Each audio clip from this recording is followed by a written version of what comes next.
Y en este caso muestro esta guía de bolsillo que está en castellano, que es la Gold, lo pueden encontrar como Gold, que significa oro en inglés, si ustedes ven la sigla de Global Initiative for Chronic Obstructive Lung Disease, da la palabra Gold, que significa oro, y por supuesto está hecho a propósito. Pero la actualización en castellano, en español, es del año pasado 23, y la actualización de este año todavía está en inglés, así que el que quiere leerla en inglés va a leer lo último con respecto a EPOC. Entonces, si quieren, esta guía lo consiguen, ponen guía Gold de EPOC 2023 en internet y está libre, digamos. Y ahí está todo lo actualizado con respecto a este tema. Esto que dice ALAT, que es la Asociación Latinoamericana, Latinoamericana de Tórax, también tiene un capítulo de EPOC, ¿sí? Una guía práctica que es muy interesante, que también la pueden consultar, como también la Asociación Argentina de Medicina Respiratoria, que tiene un estudio inclusive hecho que se llama EPOCAR, un estudio muy interesante que lo pueden leer también libremente en la página de la AAMR. Es una página que los que nos dedicamos a respiratorio la consultamos mucho, y obviamente varios docentes somos miembros de esta Asociación Argentina de Medicina Respiratoria. En este estudio de POCAR tiene todas estas variables para estudiar, como la información para la comunidad, para los profesionales, los avances que hay con respecto a esto, cuánto se estudió de POC y de la medicación que usa, la terapéutica, etcétera. Entonces, ¿por qué lo tenemos que estudiar a esto? Dentro de la epidemiología, en forma muy resumida, lo que puedo decir que es una de las tres principales causas de muerte actualmente en el mundo. Y el 90% de estos muertos ocurren en países de bajo y medianos ingresos, como es la Argentina, digamos. Tiene mucho que ver el fumar de baja calidad, el fumar cigarrillos. No está bien claro si el fumar marihuana produce POC, porque la cantidad de marihuana que fuman comúnmente por ahora los adolescentes y algunos que otros jóvenes y mayores, no hay primero que no hay estudios con respecto a la marihuana si produce POC o no, porque la cantidad de lo que se suele fumar no tiene relación con la cantidad de cigarrillos que una persona puede fumar por día. Y estamos hablando de personas que fuman más de 5 cigarrillos por día hasta que pueden llegar a 60 o 70 cigarrillos por día, ¿sí? Entonces, las cantidades son lo que, cuanto se supone, cuanto más cantidad fuma una persona, más probabilidad de hacer EPOC tiene. Fíjense que más de 3 millones de personas murieron en el 2012 por EPOC, ¿sí? Y eso representaba el 6% de todas las muertes a nivel mundial para ese año. Lo que sí se sabe que lo que está estudiado, inclusive en ese estudio POCAR y en varios estudios, hay una proyección que para el 2030, o sea, el año 2030, va a haber más todavía cantidades de POC, ¿sí? A pesar de las campañas antitabaco que hay. Ustedes se dieron a restringir el fumar en lugares públicos, sobre todo si los lugares públicos son cerrados, y inclusive en algunos países ya inclusive en lugares abiertos, como por ejemplo un centro deportivo, tampoco se puede fumar, ciertas canchas de fútbol tampoco se puede fumar en ciertos lugares del mundo. Y acá en Argentina, en los lugares abiertos todavía sí se puede fumar, y los lugares cerrados tienen un lugar afuera destinado para el consumo del tabaco. Prácticamente en Argentina, de acuerdo a las leyes, ya no hay lugares para fumadores dentro de un lugar cerrado. Eso se fueron dando cuenta ustedes seguramente. Entonces, la Gold, lo que le mostré recién, el Gold Pocket que le mostré recién, nos define la EPOC un poquito diferente a lo que dice el consenso argentino de EPOC del año 2003. Entonces, lo que dice en forma resumida es que es una afección que caracteriza por presentar síntomas respiratorios crónicos como disnea, tos, producción de esputo, exacerbaciones, que eso ya vamos a ir hablándolo, y debido a anomalías en la vía respiratoria, como puede ser la presentación de bronquitis o bronquiolitis, ¿sí? O de los alvéolos. O sea, una parte es la conducción y otra parte es el parénquima, donde la lesión del parénquima puede producir enfisema pulmonar. Tanto bronquitis como enfisema en separado, ¿eh? O sea, en una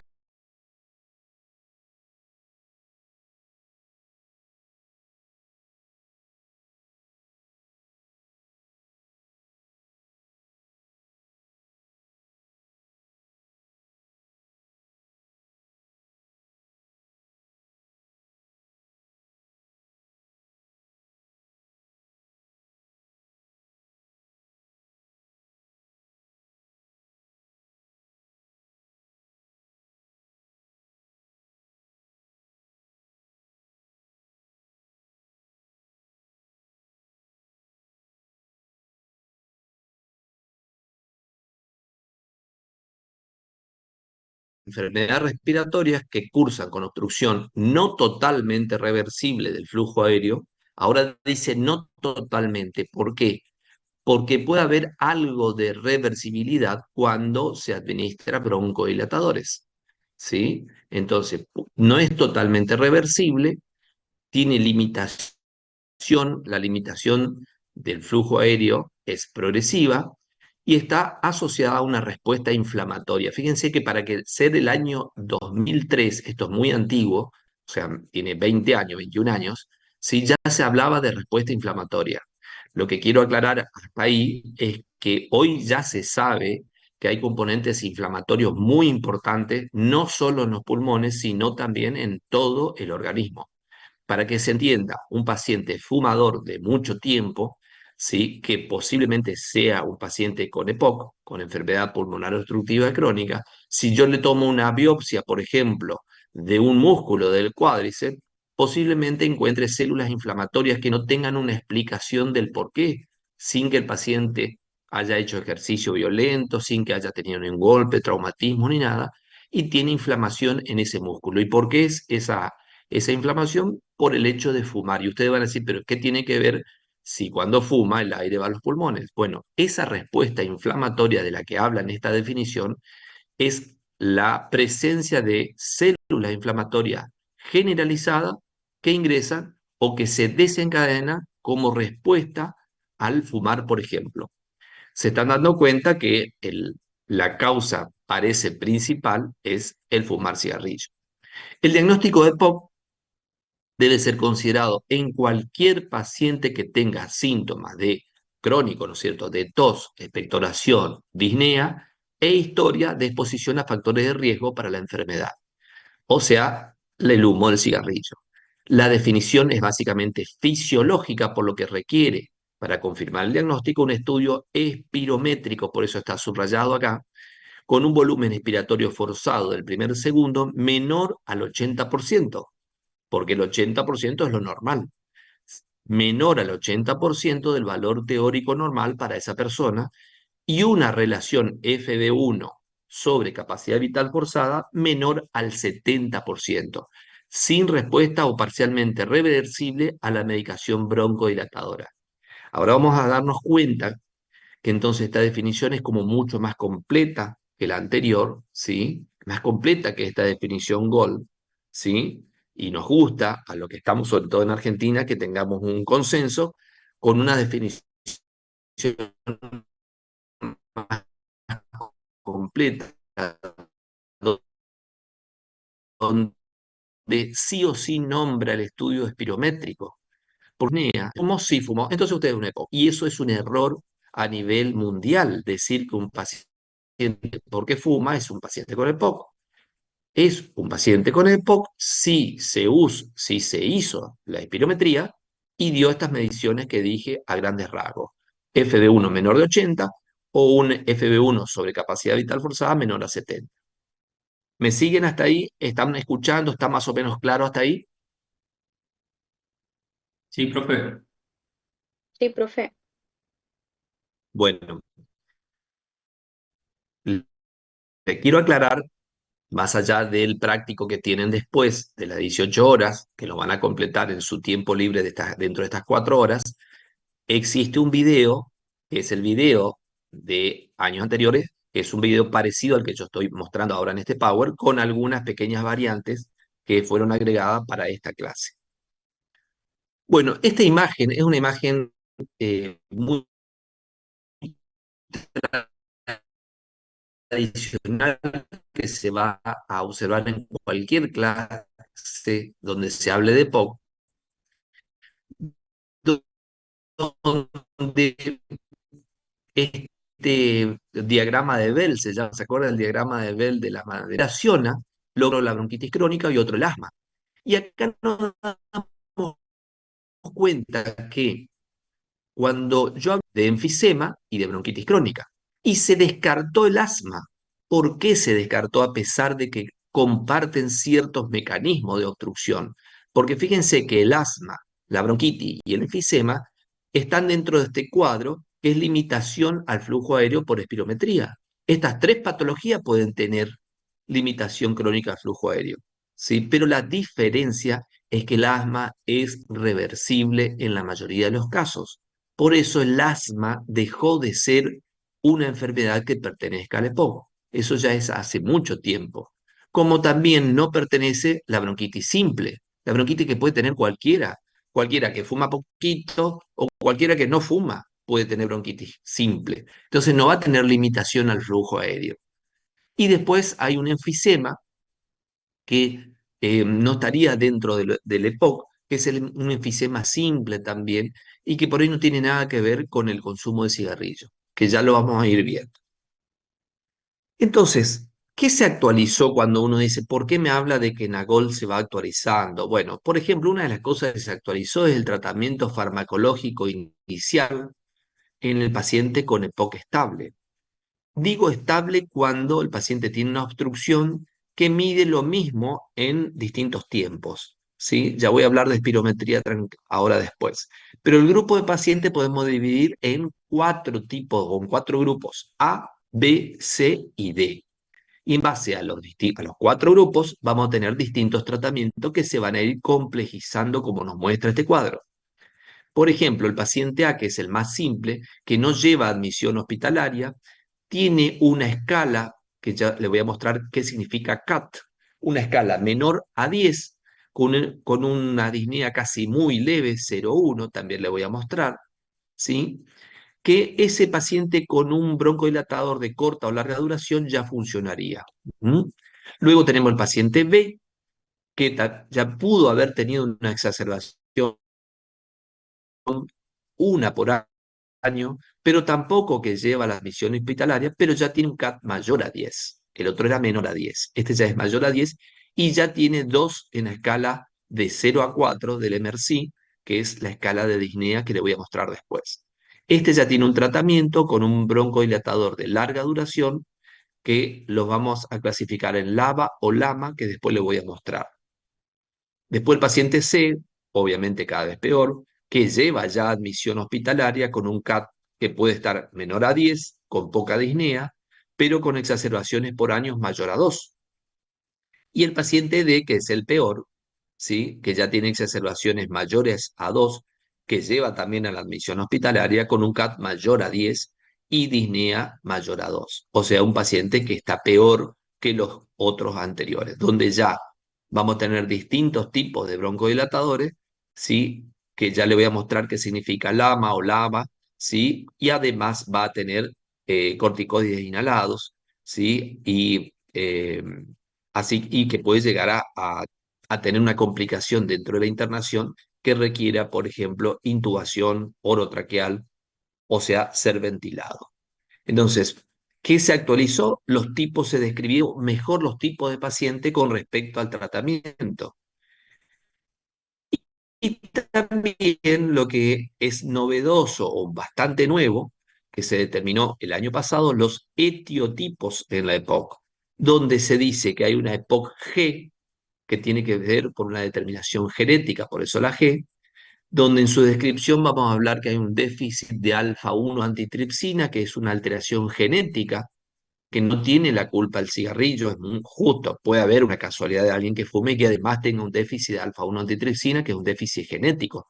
Esto se estudia en la sangre, alumnos. O sea que el médico neumonólogo puede pedir lo que se llama dosaje de alfa-1 antitripsina. Si lo tiene, o sea, si hay un déficit de esta, puede el paciente tener enfisema de causa genética, y este sería el EPOC-G. O puede haber otras variantes genéticas con efectos menores que actúan en combinación. Luego tenemos las alteraciones del desarrollo pulmonar, y este es el EPOC-D, ¿sí? Donde los eventos tempranos de la vida, incluido el nacimiento prematuro, puede ser una de las causas, por ejemplo, de una alteración en el desarrollo pulmonar. O el bajo peso al nacer. Eso está estudiado. Hasta hace poco se creía. Esto ya está comprobado en este momento. Luego tenemos el EPOC-C, que es culpa del cigarrillo. Obviamente la exposición al humo nació la persona, o sea, en forma pasiva. El vapeo o el uso de cigarrillo electrónico también está dentro de los EPOC-C, y el uso del cannabis, algo novedoso, ¿sí? Que como dije al principio no estaba bien claro. Bueno, ahora lo novedoso es que el cannabis también depende de la cantidad, obviamente, como teniéndolo en cuenta como humo, no como alteración cerebral o alteración de las neuronas o del punto de vista neurológico, sino desde el punto de vista respiratorio. Luego tenemos el EPOC-P, que tiene que ver con la polución o con el ambiente, donde la exposición a la contaminación doméstica, a la del ambiente, ya sea el humo, por ejemplo, de muchos incendios forestales o de carpintería, donde se quema, por ejemplo, el aserrín, ¿sí? Esto tiene que ver asociado a trabajos donde, por ejemplo, los hacheros, que para colmo fuman y para colmo queman, por ejemplo, ramas, o si tiene una carpintería, un aserradero cerca. Tiene que ver con en las minas, que hay gente que aparte de estar en un ambiente, digamos, contaminado, inclusive puede fumar, ¿sí? Esto sería el EPOC-P.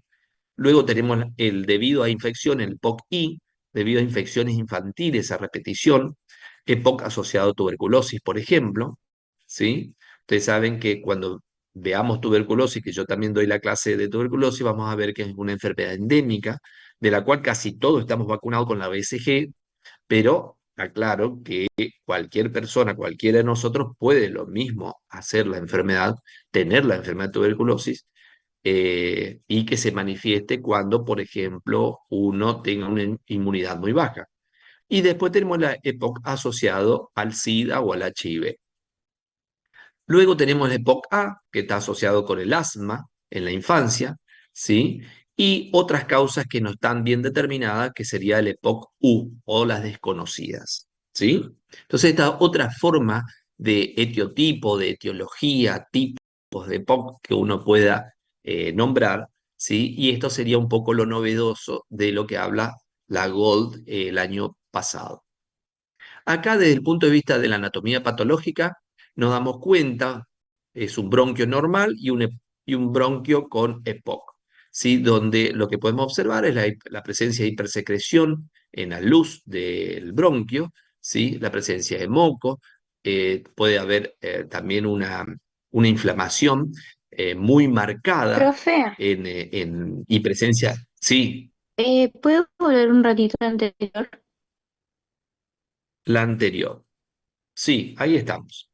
Por Pregunte. ejemplo, yo había leído que empezar a fumar cigarrillos desde una temprana edad, por ejemplo, 12 años, eh, yo leí que hasta los 20, 22 años por ahí, todavía no se terminan de desarrollar los alvéolos por completo.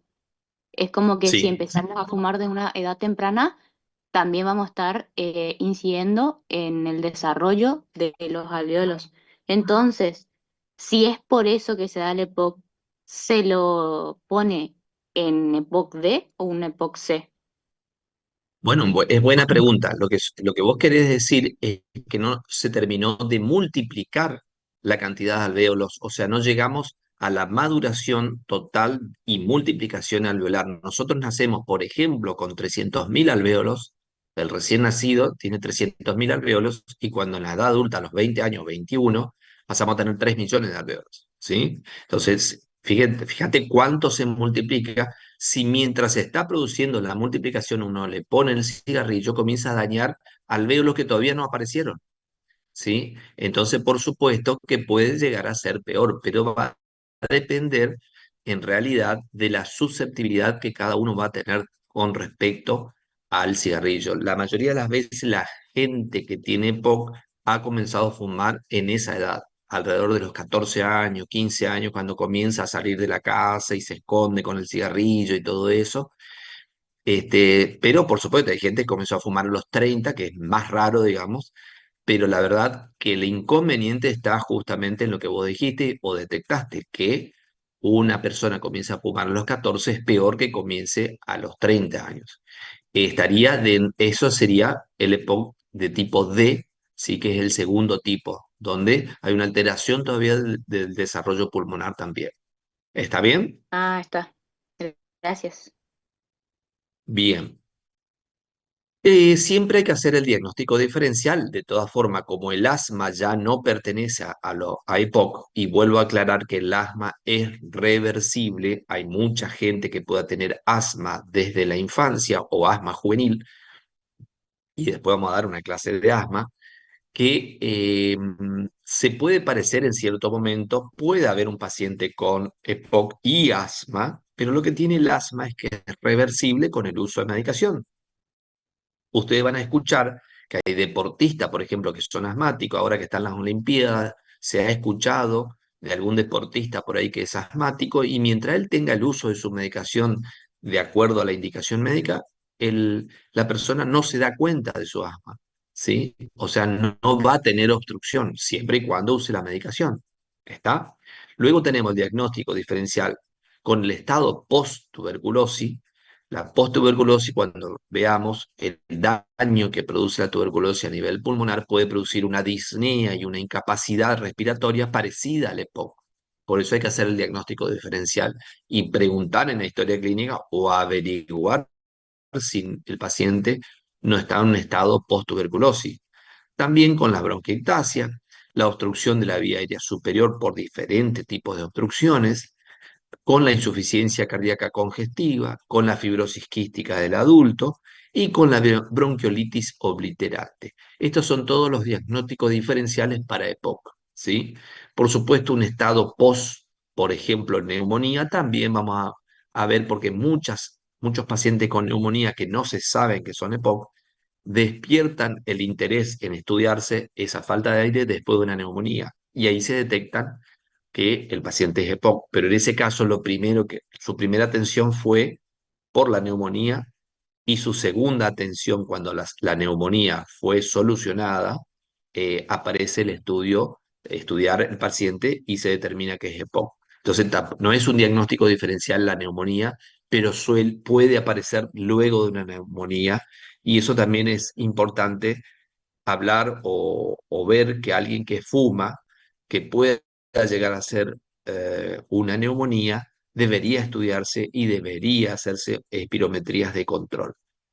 Y no porque tenga una espirometría dentro de lo normal y sea un fumador, libremente puede seguir fumando. Bueno, acá lo que vemos ahora ya una diferenciación con el asma, donde vamos a darnos cuenta desde el punto de vista celular y de la presencia de células intraalveolares, esto es por muestra de esputo, por ejemplo, se van a observar neutrófilos en el EPOC y eosinófilos en el asma, ¿sí? No se va a observar hiperreactividad bronquial en el EPOC, pero sí se va a observar en el asma. No va a haber respuesta a los broncodilatadores en el EPOC o casi sin respuesta, puede haber una respuesta de 3 o 5%, mientras que en el asma sí hay respuesta a los broncodilatadores y respuesta también a los corticoides. Sí comparten una disnea, una bronquitis que produce disnea, ¿sí? Entre el asma y el EPOC, que es difícil de diferenciar en muchos casos. Y vuelvo a decir, hay muchos pacientes con EPOC que además tienen asma. Entonces, por ahí ese es el difícil de diagnosticar, pero hay gente que tiene asma y fuma. Entonces, ahí lo conveniente sería que esa persona sí o sí deje de fumar, ¿sí? Y se trate ese asma para no pensar que es un EPOC, pero sí la obstrucción después aparece, vamos a culparle al cigarrillo y no al asma. Y acá lo que también está estudiado desde hace bastante tiempo son los marcadores inflamatorios, como le conté hoy, con respecto al ejemplo que le hice de si tomamos una biopsia de músculo, por ejemplo. Y vamos a ver en esta figura los marcadores inflamatorios que se describieron para EPOC, ¿sí? En una fase estable, ¿sí? Podemos ver que a través de lo que se llama PCR, proteína C reactiva, eso se puede estudiar, ¿sí? La IL-1 interleucina, la interleucina 6, la interleucina 8, el factor de necrosis tumoral, son todos marcadores que ya están claramente demostrados que aparecen cuando el paciente fuma comúnmente. Y esto puede traer alteraciones como la osteoporosis, la anemia, enfermedades cardiovasculares, obviamente empeoramiento de la calidad de vida, ansiedad y depresión, y hasta miopatía con disminución de la capacidad de ejercicio. Acá nos vamos metiendo hacia una cierta discapacidad que por ahí uno no la entiende, pero el paciente que fuma cada vez se mueve menos, cada vez hace menos ejercicio, cada vez hace menos actividad aeróbica, le cuesta subir una escalera, por ejemplo, y esa es la miopatía que aparece como por culpa de estos marcadores inflamatorios que son exagerados, ¿sí? Para darnos cuenta que por ahí no hablamos de que un fumador es discapacitado, pero ¿qué hace el fumador? Está mucho tiempo en su casa, o no camina, se maneja en auto, va al bar con sus amigos a fumar, ¿sí? En auto. Entonces, si yo ando bien, yo la verdad que yo no tengo problema. Pero claro, cuando se da cuenta, el tipo no camina más de 500 pasos por día y estamos en presencia de una miopatía, ¿sí? Importantísima dada por estos marcadores. Otra cosa que sucede es el cambio que existe, el famoso índice de Reid, que casi nadie habla de esto ya, que es la relación del espesor que ocupa la glándula mucosa, ¿sí? En el árbol bronquial, que se aumenta de grosor. Básicamente las glándulas mucosas aumentan de tamaño de forma exagerada y por eso el paciente bronquítico muchas veces es un paciente que expectora bastantes veces en el día, mucho más a la mañana cuando se levanta de dormir, ¿sí? Y es por este aumento de la pared, o sea, dentro de la pared bronquial, que puede estar normal, hay un aumento de las glándulas mucosas en forma exagerada. Este es un interesante gráfico que le llaman la curva de Fletcher y Petot, que es bastante antigua, del año 70 y pico, pero está bien estudiado. Y vamos a ver que la, eh, en los datos que aparecen a la izquierda que dice FB1, o sea, el volumen expiratorio forzado en el primer segundo, como predictivo en edades desde los 25 años. Fíjense, acá está la edad de 25, 50, 75, perdón, la edad está abajo y el porcentaje de FB1 está a la izquierda. Abajo dice 25 años, 50 y 75. Vamos a ver qué pasa en una persona normal. La raya esta que va acá arriba, una persona que jamás fumó, ¿sí?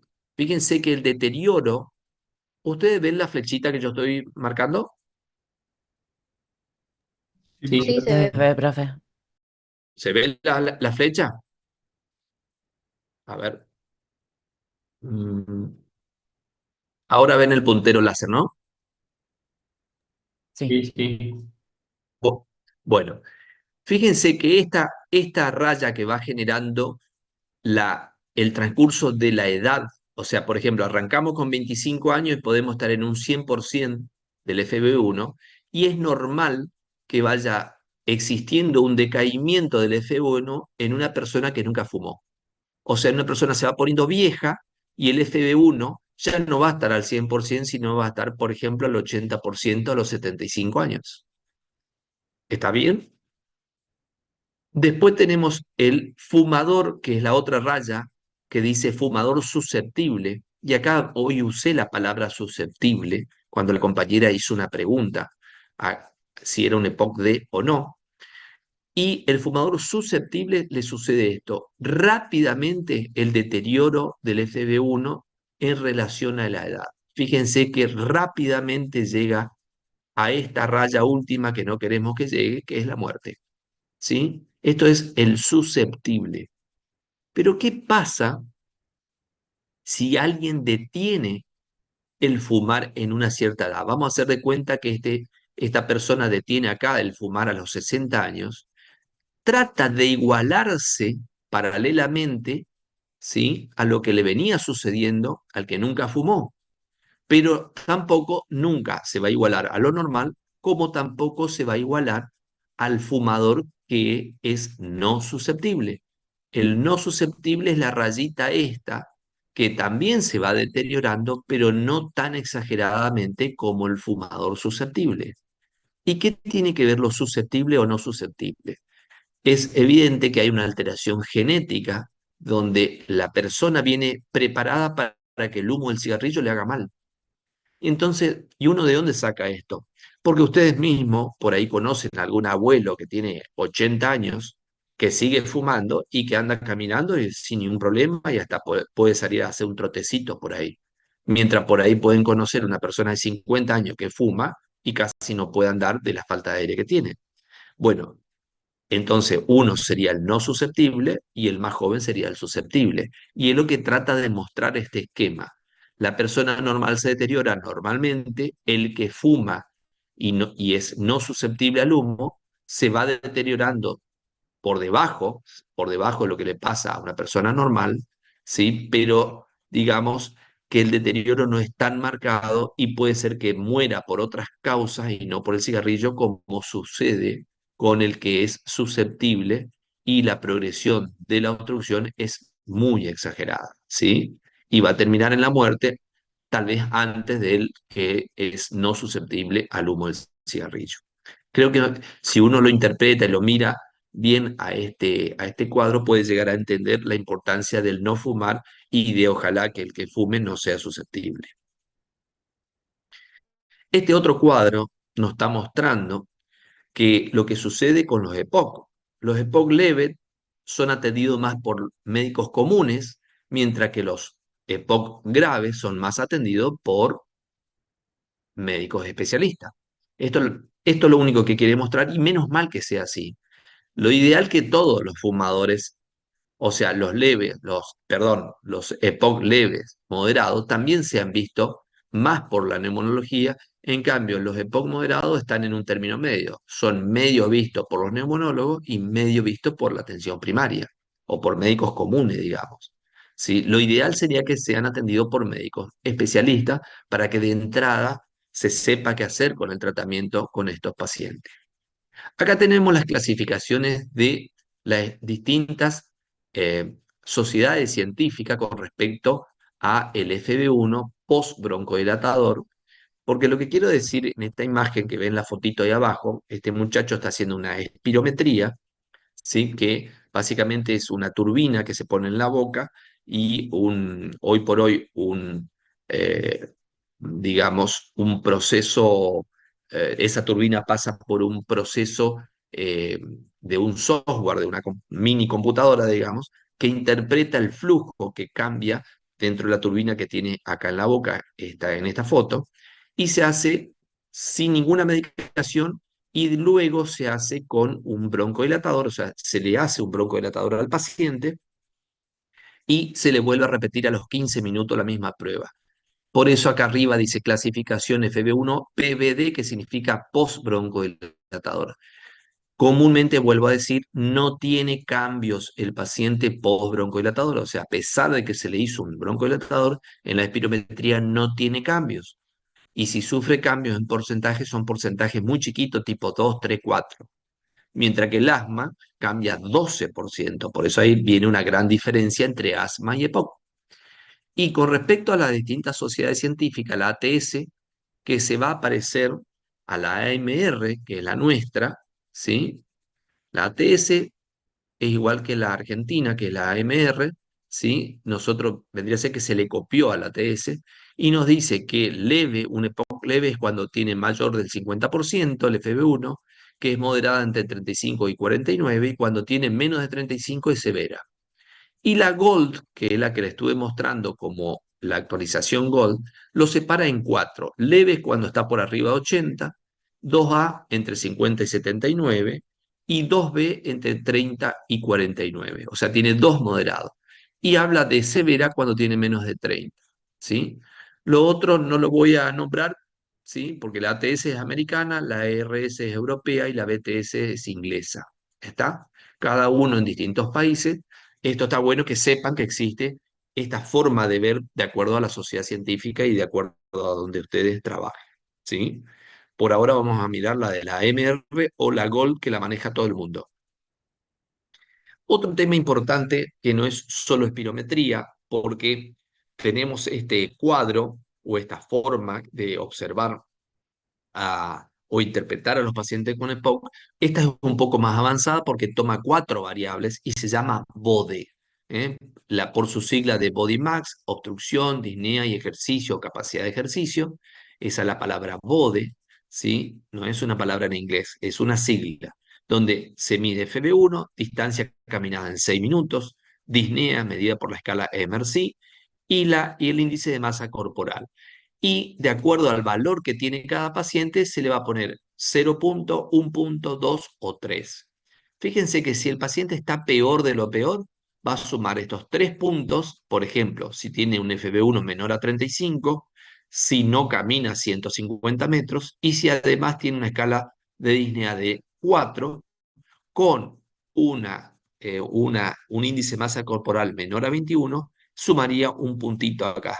Este puntito por el menos del 21 y 3, cada uno de estos daría 10 puntos. O sea, 3 por 3, 9, más 1, 10. El máximo de BODE es 10, ¿sí? El mínimo, por supuesto, es 0, porque si está en esta escala, va a estar en 0, ¿sí? ¿Para qué sirve esto? Puede haber un paciente o una persona que es un gran fumador, que tiene un FB1, por ejemplo, menor a 35, pero el tipo anda caminando, va al campo, tiene campo, camina mucho, anda atrás de las vacas y que qué sé yo, ¿sí? Y resulta que camina más de 350 metros, ¿sí? No tiene casi disnea, entonces puede tener una disnea 0 o 1, y el índice de masa corporal está bien alimentado, tiene mayor a 21. Fíjense, que en ese caso uno dice, ah, no, pero tienes un EPOC severísimo porque tiene menos de 35, pero el BODE le da 3, para un 10 de máximo le da solo 3. ¿Se entiende? Quiere decir esto, que no podemos declarar como un EPOC severo, uy, este tipo está muy mal, se está muriendo. No, este es un tipo que es un obstructivo importante, pero los demás variables que marcan forma de estado físico, me dice que está bien dentro de todo. Por supuesto que puedo tener también un FB1 de 50, va a tener un valor de 1, pero el tipo camina, por ejemplo, menos de 150 metros y tiene una gran disnea. Bueno, eso va a marcar un gran deterioro a pesar de no estar tan obstruido, por ejemplo. Entonces, eso es lo bueno del BODE, que me indica en forma más general y no toma solo la obstrucción de la vía aérea.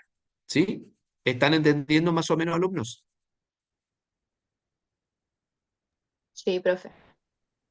Buenísimo. Y acá aparece el valor CAT que decía hoy en el cuadro anterior cuando le mostré. CAT significa el COPD, en inglés es EPOC, ¿sí? Assessment Test. Eso significa CAT, pero básicamente es para ver es un test para ver el impacto que tiene el EPOC y la calidad de vida, con preguntas que la persona va a marcar desde 0 a 5, ya sea, por ejemplo, dice yo nunca toso. Si nunca tosa va a marcar 0, pero si tose todo el tiempo va a marcar 5, o los números intermedios.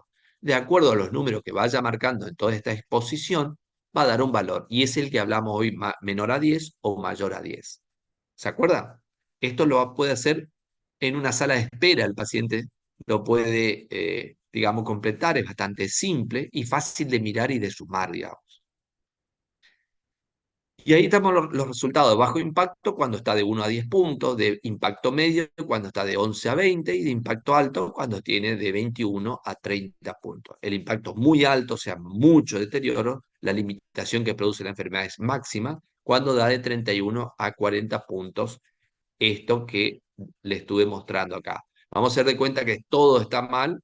Si acá tenemos 10, 20, 30, 40 puntos. Si contestó todos 5 es porque hay gran deterioro que estaría en 40 puntos acá. ¿Sí?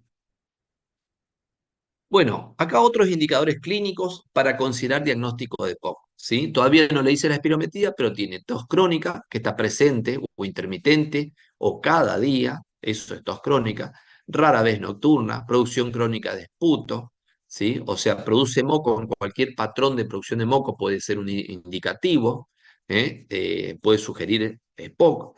La disnea puede ser progresiva, o sea, cada vez peor, persistente, siempre está presente la disnea. Por supuesto que empeora con el ejercicio, el paciente sube una escalera y tiene más disnea que antes de subir la escalera, por ejemplo. Y por supuesto que empeora muchísimo con una infección respiratoria común como puede ser una gripe. La historia de exposición tiene que ver, para hablar de indicador clínico, de fumar tabaco, polvos o químicos ocupacionales, el humo de cocina a leñas, eso está bien estudiado, se estudió en las montañas de México, se estudió en mujeres que estaban mucho tiempo en las cocinas que no tenían gas, y como estaba en la montaña, en la cocina a leña estaba dentro de la casa para de que paso de usarla como estufa. Y se hicieron un trabajo de espirometría justamente en mujeres que estaban mucho tiempo dentro de la casa y que nunca jamás fumaron. Y el humo de la cocina a leña le hizo tan mal como el cigarrillo. Y ahí se determinó que hay que preguntar como indicador clínico en los EPOC si en la infancia, por ejemplo, estuvieron expuestos a una persona al humo de cocina a leña. ¿Qué estudios se hacen en la EPOC? Estudios complementarios como radiografía, hemograma básico, estado óseo base, estudio de expectoración, se pide una muestra de esputo, gasometría, ecocardiograma, volúmenes pulmonares y se puede pedir difusión de monóxido de carbono. Esto se llama DLCO, que es un determinante del intercambio gaseoso. Ya lo vamos a hablar en forma detenida. Acá está el MRC, la escala de disnea del MRC, donde el grado 0 es tan solo me falta el aire al realizar un ejercicio súper intenso, y el grado 4 sería tengo demasiada dificultad respiratoria para salir de casa o me cuesta respirar al vestirme o desvestirme. Ese sería el grado 4, ¿sí? De 0 a 4 entonces. Esto es lo que aparecía en la escala de Bode, como le dije anteriormente.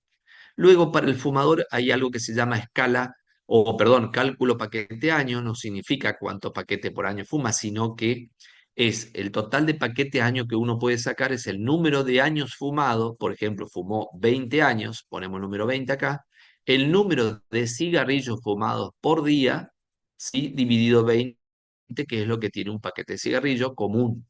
Entonces vamos a hacer de cuenta que acá diga 20 años fumó 20 cigarrillos por día, 20 dividido 20 me da 1, y 1 por 20 años son 20 paquetes año, ¿sí? Como nos dice el resultado de abajo.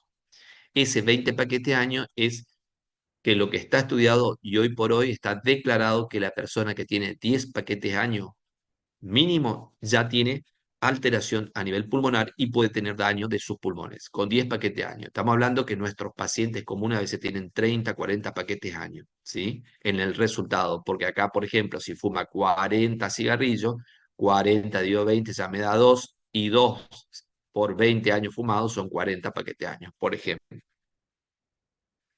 Bueno, y este es el gráfico de una espirometría normal, ¿sí? La de la izquierda, una espirometría normal, donde acá está respirando normal. Esto lo van a ver en el video que ya lo compartí ahí en el aula. Hay un video del doctor Carles tomándole a un alumno, ¿sí? Una espirometría, y esto es volumen corriente, ¿sí? Y luego se le pide una inspiración profunda para luego hacer una super expiración exagerada, hasta acá sería el FB1, y esto completa la capacidad vital cuando termina.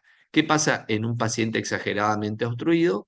¿Sí? El volumen corriente es más chiquito, está aplanado el volumen que corresponde a la inspiración, y por supuesto la curva expiratoria es muy pequeña para el primer segundo y puede esta ser muy prolongada por la gran obstrucción que tiene. Entonces, objetivos del tratamiento, mira, tiene sonido, mira qué bárbaro. Ya estamos terminando, queridos alumnos, es prevenir la progresión de la enfermedad, aliviar los síntomas, mejorar la tolerancia al ejercicio, mejorar el estado de salud, prevenir y tratar complicaciones, prevenir y tratar exacerbaciones y reducir la mortalidad. Todo esto hasta ahora les sirve como esto todo sirve como un plan terapéutico, digamos. Y esto es una escalera de tratamiento que no la voy a a analizar, pero fíjense dónde está la palabra rehabilitación, ¿eh? Casi en el anteúltimo escalón de tratamiento, cuando comenzaban los primeros escalones, abandono del tabaco. Hoy la mirada es esta. El primer escalón es dejar de fumar y ya arrancar rehabilitación, donde estamos los kinesiólogos. Esto está publicado en el consenso de 2003. Y la vacunación, que es súper importante para arrancar con los otros escalones de tratamiento hasta tal vez llegar a la cirugía, al oxígeno o a la ventilación mecánica. Bueno, yo no voy a hacer hincapié tanto en lo que es el uso de los broncodilatadores, pero sí voy a hablar que la elección entre los beta-agonistas, ¿sí? Anticolinérgicos, las teofilinas, es lo recomendado, pero la vía inhalatoria es la preferida siempre y no la vía venosa, por ejemplo, para hablar de, o vía oral, que tomen pastilla con broncodilatadores, ¿sí? Las pastillas que van a tomar van a ser de corticoides, pero la vía inhalatoria para los broncodilatadores es lo mejor que hay, como también puede haber corticoides por vía inhalatoria, ¿sí? O sea, se puede combinar broncodilatadores para mejorar la eficacia. La evidencia ya es tipo A, de la mejoría del FB1 con el uso de broncodilatadores y de los glucocorticoides también, ¿sí? Entonces hay alta evidencia de que esos son la medicación que se deben utilizar. Los glucocorticoides orales, el tratamiento a largo plazo no es recomendable, ¿sí? No es recomendable. Mayor efecto colateral de la miopatía, cuanto más glucocorticoides, más miopatía, o sea, se pone peor el paciente. Y los otros tratamientos, bueno, la vacuna contra la gripe y la neumonía, sí o sí, en estos pacientes antes del frío. Reponer alfa-1 antitripsina si tiene un déficit. Obviamente antibióticos cuando hay infección, si no, no toman antibióticos. Los agentes mucolíticos no está comprobado que sirvan como los agentes antioxidantes, pero algunos lo medican. ¿Sí? Los inmunoreguladores, los antitusivos habría que sacarlo, como tener mucho cuidado, porque la tos es justamente es una acción defensora de la fisiológica o fisiopatológica. Vasodilatadores no está recomendado y los estimulantes respiratorios tampoco, tampoco los narcóticos. Así que bueno, hasta acá hemos llegado. Espero que si hay alguna pregunta me la hagan ahora y si no, después contestan después de las 18 hacen el práctico, ¿sí? ¿Alguna pregunta, alumnos?